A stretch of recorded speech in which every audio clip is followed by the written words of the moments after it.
Special treat today. It is rare when I get to talk and interview with someone who is in the same hometown as me.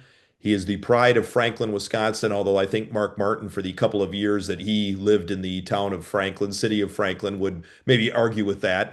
He is Hmm. Jim Thumper Rauth, good friend of mine. We were just kind of joking around how I rarely bump into him in the same city I live in. I don't know if that means if he's at races all the time or if I'm running around all the time. But Jim, once again, welcome. I know you are a huge race fan, and I guess the first thing we start off with is the fun part of the segment. How on earth did you get the nickname Thumper? Well, I worked at the Falk Corporation in Milwaukee for 40 years, and I was in the welding division. And I got size 14 shoes, and I keep tripping over stuff all the time. So one day, as I tripped and fell on the floor, a friend of mine looked at me and said, "You're just like that doggone rabbit in the movie Bambi, Thumper the Rabbit. That's what we're going to call you, Thumper." And that's where the name came from. They And always say people are fluent in English and sarcasm, Jim, and the kid because they care. So that I love that story. That's a good story. I like it. uh, and it stuck with me through Falk, through my racing days at the Milwaukee Mile.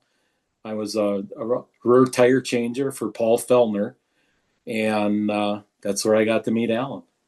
That's beautiful. And we will get into that story very shortly. But for those that don't know, Jim, I mean, I know you've been dedicated to this 10th year anniversary, for the Kulwicki development program and things like that. It's just how did you start this, get involved, and what is your role, do you feel like, with this whole thing? Well, to start off with, after Alan's passing, in fact, the day at the funeral home, I walked up to Jerry and Thelma and I said, "Hi, guys, so sorry to be here with this.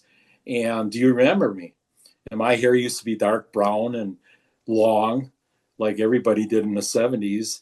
And Thelma kept bumping Jerry and saying, "He's got that funny name. He's got that funny name." And Jerry said, what is your real name?" And I said, "Jim Rauth." And he says, "Oh, no, that's not it." And all of a sudden I hear Thelma going, "Dumper, bumper, Thumper. That's Thumper.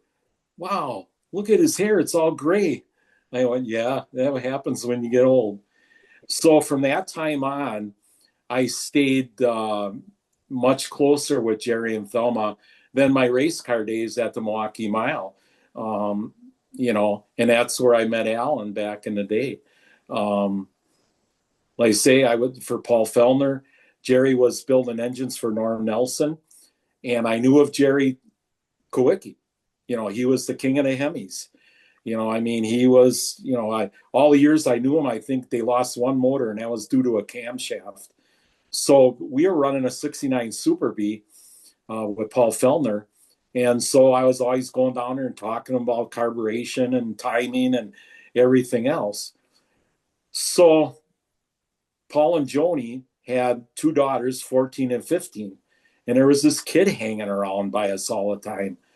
And I finally said to Joni Fellner, I said, "Who's this kid hanging around by your two daughters all the time?" I said, "I don't know who that kid is." She says, "Well, that's Alan Kulwicki. That's Jerry's kid." And I said, "Oh, I've heard about him racing out at Dousman and go-karts, but I know he's going to Pius right down the street from the Milwaukee Mile, and really never got a chance to talk with him." Well, we hauled our race car in a cut-off school bus, and I named it Benny the Bus. I flame cut names at Falk and that were script that said Benny. And during the course of the weekend, say at the Miller race at the Fair Park or during the Fair Week or the Governor's Cup, I'd have to go back to the bus a number of times and get tools out of there or rear end or something. And we carried them around in an old Pabst hard cardboard case with a flap top on it. So I'd go to Benny and go walk in and open the door up and walk into Benny, and there'd Alan be in there with one of the girls, just talking and whatever. And I'd go, "Hey, Alan, it's not cool for you to be in the bus with the girls or one of the girls. And, if Joni and Paul catch you, you better kind of skedaddle. So he'd go out at her. Never gave me a hard time. I'd go in there 2 hours later, he'd be in there with the other daughter. And so he was always, standing in our pits during a race or during practice or qualifying. In fact, during one of the races, it was the jack band's job to watch out for me being a rear tire changer. And I'd go out there. We didn't glue lug nuts on back then. I went out with an Exceline hose in my mouth with 6 lug nuts on the hose. And I was pulling the lugs off the wheel. And all of a sudden he grabs me by my STP t-shirt and throws me behind the car. And then Al Unser Sr. come flying in the pits and ran over the back of the jack handle, which would have been the back of my legs. And I said, wow, thanks. You saved my life, and everything. So here I'm standing there with no shirt on because my one and only STP t-shirt that was our team shirt was gone and ripped off of me. And Alan went running around someplace and got me a shirt to finish the race off. I never did get a chance to ask him, hey, Alan, where did you get that shirt? And then later on, I went over to the SCP guy, and they had gotten to him before me, and he gave me a hard time saying, I gave you one shirt this year. You're not going to get another shirt. They had set me up, so he's giving me a hard time. I only give you one shirt. That's it. And then he gave me like 5 shirts, and he said, just kidding. They told me the story where you were laying behind the car. So, and I figured, Jim, you probably had the body of an Adonis. Maybe you didn't need to wear a shirt. no, You're all, far, muscular. far from it. I was 20 years old, but I was a chubble, you know, so I could sling them tires around. I mean, we go out there with those tires, and a stock Ingersoll Rand gun on one air bottle. Now they run them on nitrogen. They run them on banks of bottles, so it was, to have a 20-second tire change, that was pretty good back in the days. And then on the Absolutely. short tracks, I would gas. And that was a chore, 75 pounds of gas. And we had a pull-off cap. They didn't have the dry brakes like they have now. So I could only practice with a half a can. I couldn't tip the can with 75 pounds. Man, But that was a dangerous way of life back then. I yeah, mean, I remember some of those pit stops from NASCAR in the 70s and 80s, and you were literally taking your life in your hands. And another thing that struck me immediately, Jim, when you were talking is just the trust that you built with Jerry and Thelma. I mean, I can't even, all the years of doing the Kulwicki development program and knowing Alan and knowing the heritage. And, I think most people know now, my background with racing and my dad being a dirt track modified guy, whatever. I can't imagine losing. I have 3 kids, so I can't imagine losing any one of the 3. So obviously it was traumatic for Jerry and Thelma. And I don't want to take this too, down a bad road, but for you to earn that trust with Jerry and Thelma, and for them to say, hey, we trust you, Thumper, to do whatever, you got to take great pride in that and yeah, carry on his legacy.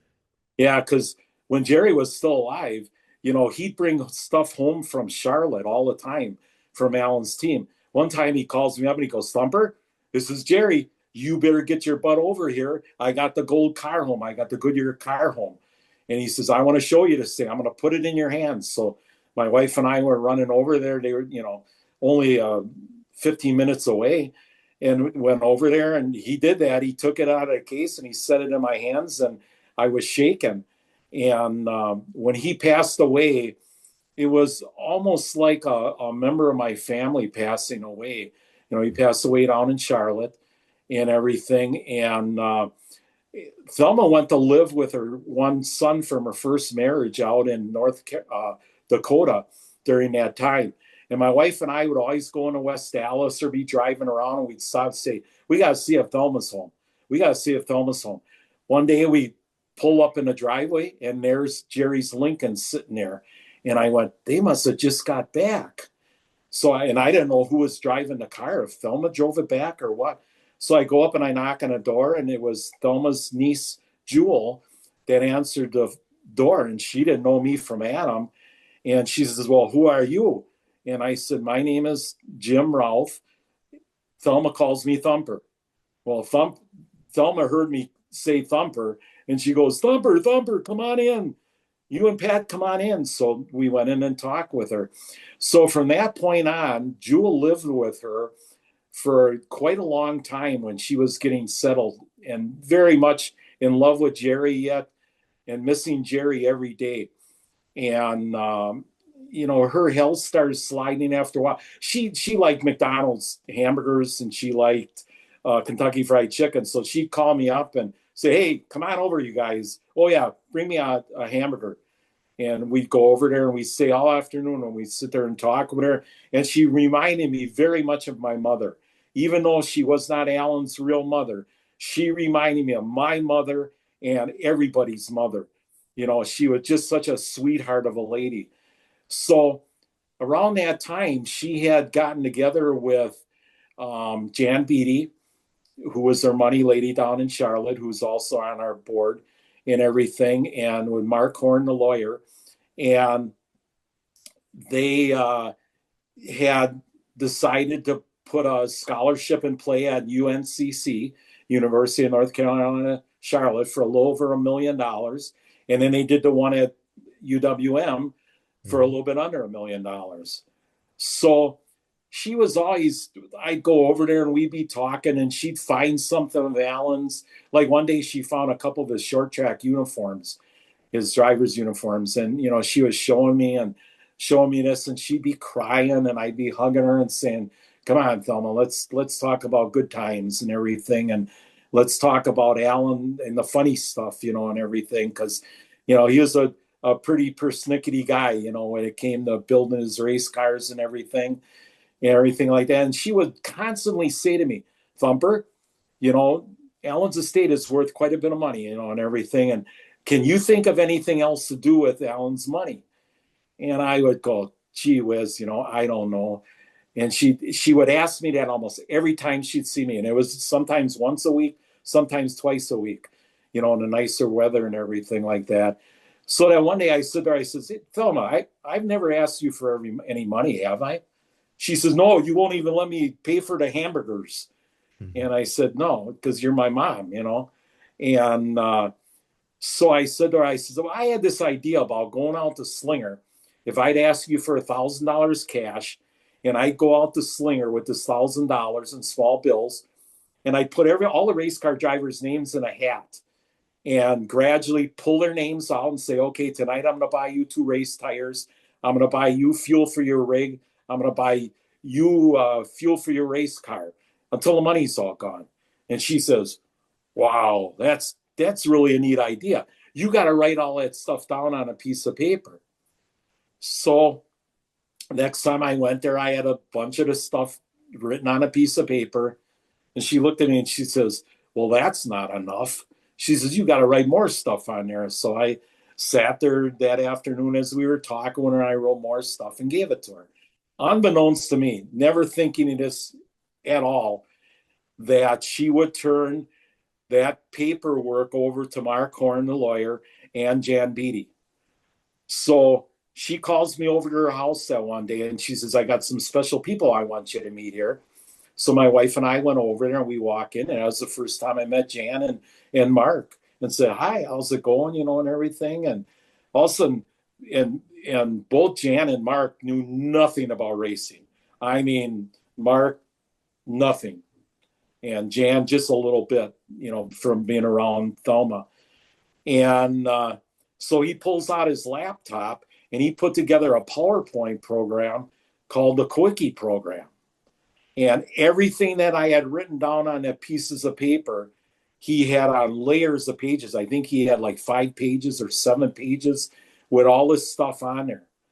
And he says, "You want to run this program?"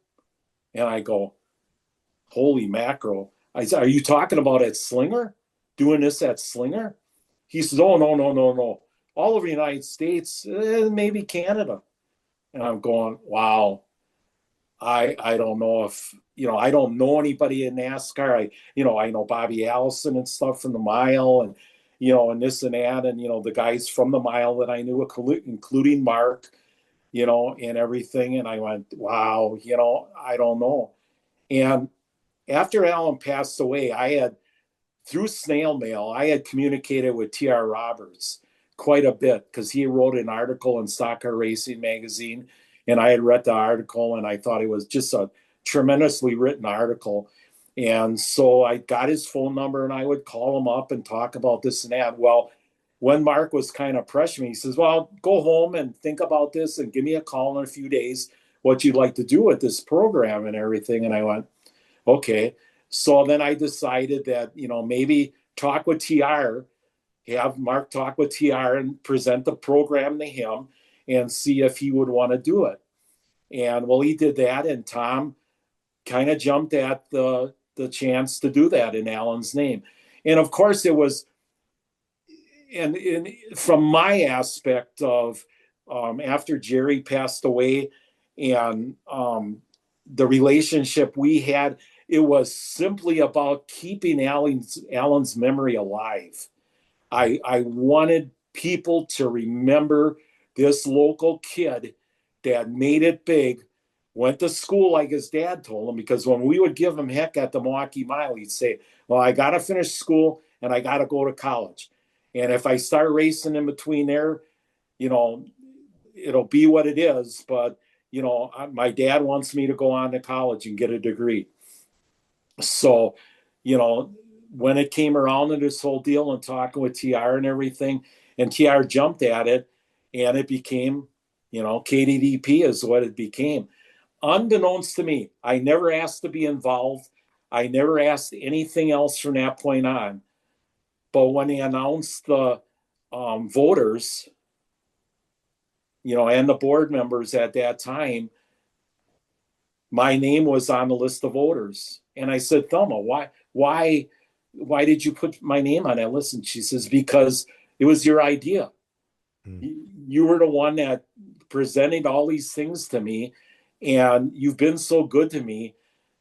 I want you involved because I know that whenever things will come up, that you'll do the right thing with Alan's name."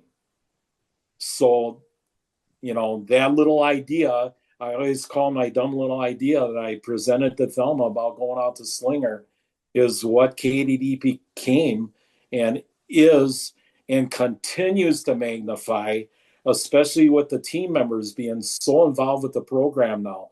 Cal Lawson, Paul Andrews, um, Danny Cameron, Bob Gilbranson, uh, and all the rest of them. It's phenomenal. I have a sense of pride on this. Um, Other than my faith, my family, and my house and my cars, my hot rods. I've got a couple hot rods. Um, it's right up there. Keeping Alan's memory alive is just so important to me. And meeting guys within the program like Ryan Zek, and hearing his story, um, Casey Campbell, and everybody else that's involved. I mean, it's been tremendously hard work at times. The first years, Tom and I think we had almost 100 applications, and we talked to the guys on the phone and cut that down to 50, cut that down to 25, and cut it down to 15, of which Ty Majeski was in that group. Yep. Never, that he was just a baby faced kid at the time, like all of them. Well, I call them my kids. Everybody in the program, because I'm 76 years old, Mhm. and it's just been so tremendous. I Yeah. don't know. I've got to know so many people within NASCAR because of this. It just makes my heart feel good. That's awesome. And yeah, and no offense to anybody else, Jim, but sometimes things fade over time. And you hate to say it, time's undefeated. So 32 years since Alan's passing and 10 years since this program started, and you mentioned some of the pride and some of the things that you're proud of or whatever, but you and the rest of everyone who's, started this, spearheaded this, whatever, you have to be proud of this because you see the seven on your hat. You see the seven around the Milwaukee area, around NASCAR fans. I think, you know, other than maybe like Dale Earnhardt Sr. or whatever, it seems like Alan's memory is still alive and people know of his story. And so what, how does that make your heart feel when you realize that people all these years later still have a warm spot for Alan Kulwicki? Well, when I talk with a guy like you or Jimmy Trado, I've known Jimmy Trado since he was a baby-faced kid hanging around at Solid Gold McDonald's with Jim Patterson there. We were some of the first cars that ever showed up at Solid Gold McDonald's. Then he built Kulwicki Corner there with the help of Jerry and Thelma and everything. And we received, then I was involved with Alan Kulwicki Park. 13 of us friends and fans of Alan started Kulwicki Park from the parking lot of Solid Gold McDonald's. And, I was there the day that Jeff Bodine sent the AK sign up and it was shipped in a McDonald's truck. At that time, they made the Chicken McNuggets down in Charlotte. And Jim Patterson got the guys to ship the thing up. So here this truck is empty. We're all waiting there. They open up the doors. We see the AK sign from in front of his shop. And the guy goes over with one of these little pump up forklifts on a skid and then brings it over to us. And it looks like it's made out of rock. Mm. And we're all looking at each other and going, now what do we do? How are we going to get this off the back of his semi? And there it was, heliarched aluminum. It was fabricated aluminum with stone flocking on it.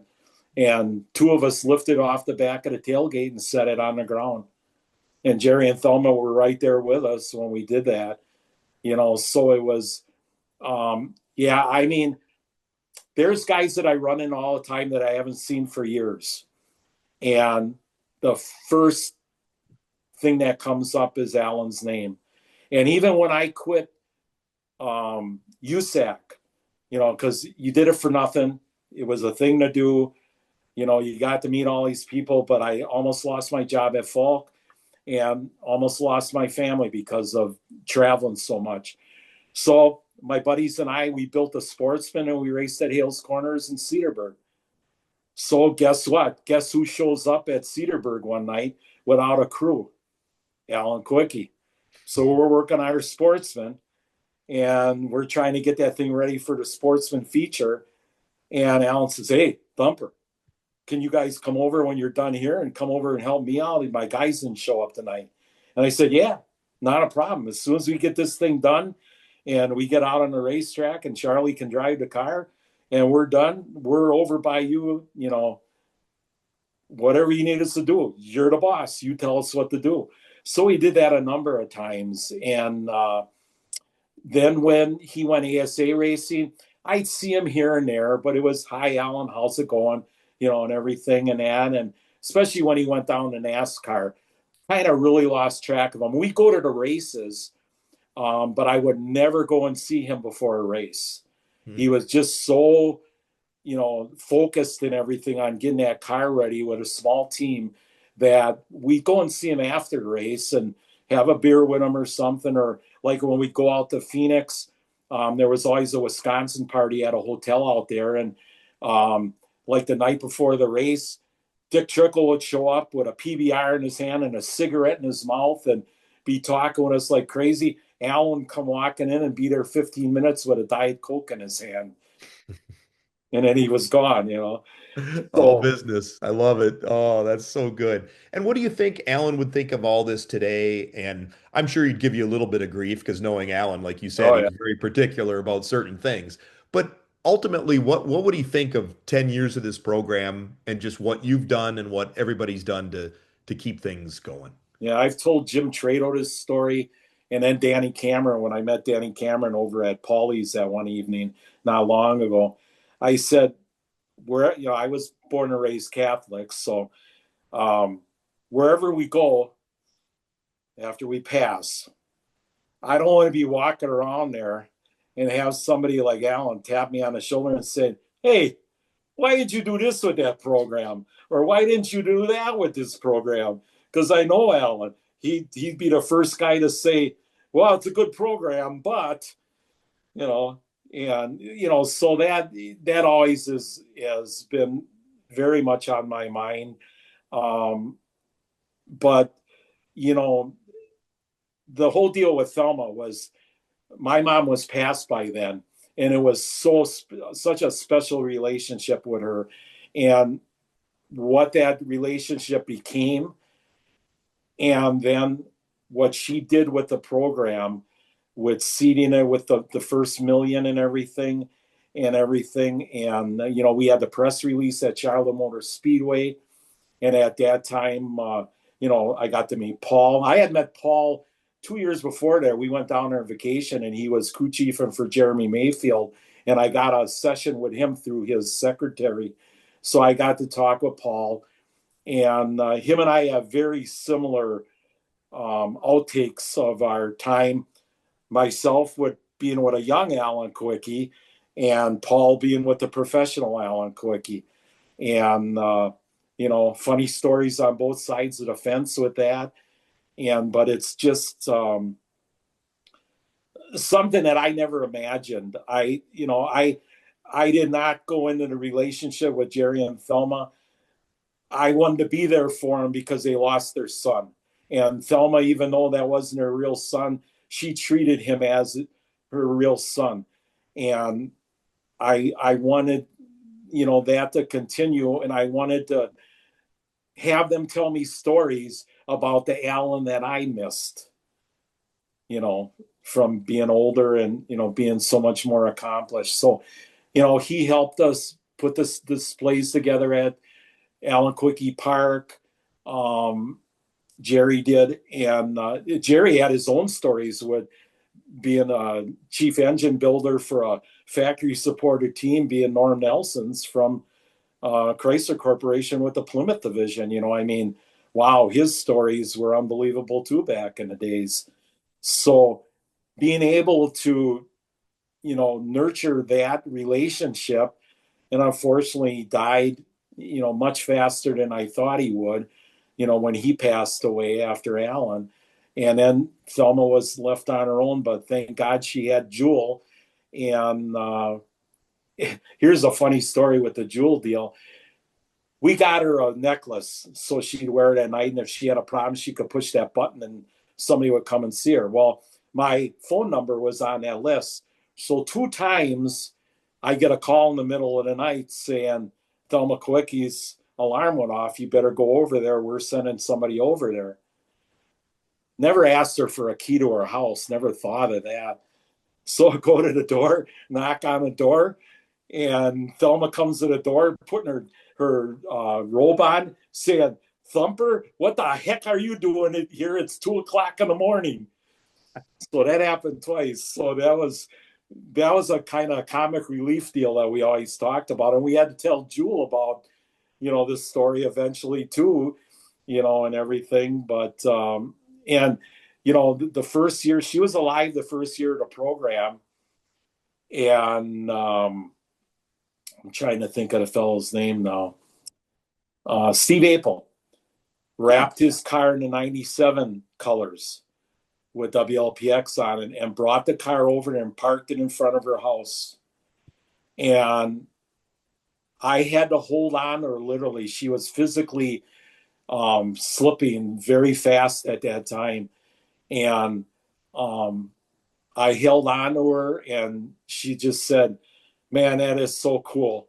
That is so cool, and she met Megan Ray.